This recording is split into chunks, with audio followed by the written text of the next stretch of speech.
Right, I'm with Dan, Watford Market. Hi, Dan. Hello. So we're right at the end of the market. I like to think of it as the beginning of The beginning of the market, which depends which way you come in. Magazines, comics actually, more like. Tell us a bit about how you managed to get into this. I've been collecting since I was 8 years old. Fell in love with them. Should have grown out of it by now, but I just haven't. Can't. Absolutely love them. Now, I've just been looking on the rack out the front there, and like there's some magazines out there like £7, £8 kind of. I mean, I remember the Dandies, the Beanos, like most people my age probably would. So what's different about those? Because that's quite a high price tag for me, who knows nothing.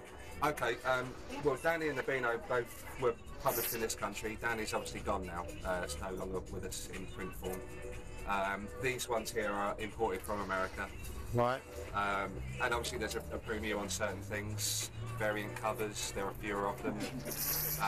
The age is also a factor in determining the value of a comic, so it's just a case of being able to get hold of it. If there are more of them, then the price goes down.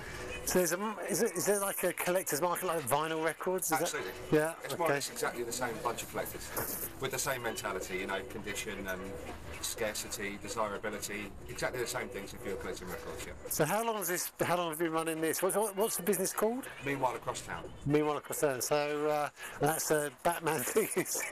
Like the Gotham City Meanwhile Across Town. Meanwhile Across Town is one of those sort of.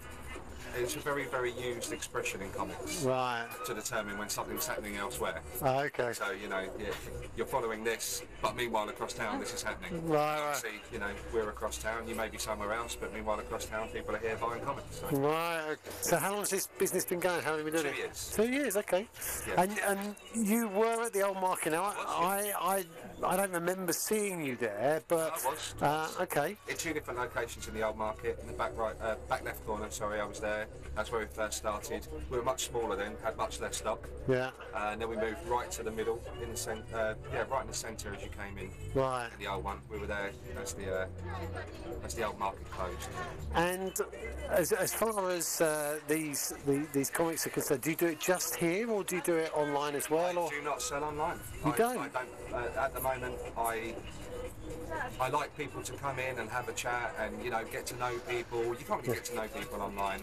Yeah. I like people to come and talk about what they're into, try and recommend stuff to them. I like people to know what they're buying as they buy it, so they can take it home with them, and you know they've got what they picked up. Yeah. Sometimes online, you know, you hear stories of people. I mean, there's a huge collector's market online, of course there is, same as anything else. But for me, I'm a collecting purist. I like to roll my sleeves up, get stuck in, rifle through, and my customers, they're exactly the same. And what's the unit number here, just so if people come here? This is Unit 23. Unit 23, so Unit 23 New Watford Market, right? Absolutely. Alright, fantastic. Well, thanks for talking to me, Dan. And I'm sure there are going to be people really interested in this. Thank you. Thank you. Cheers, bye.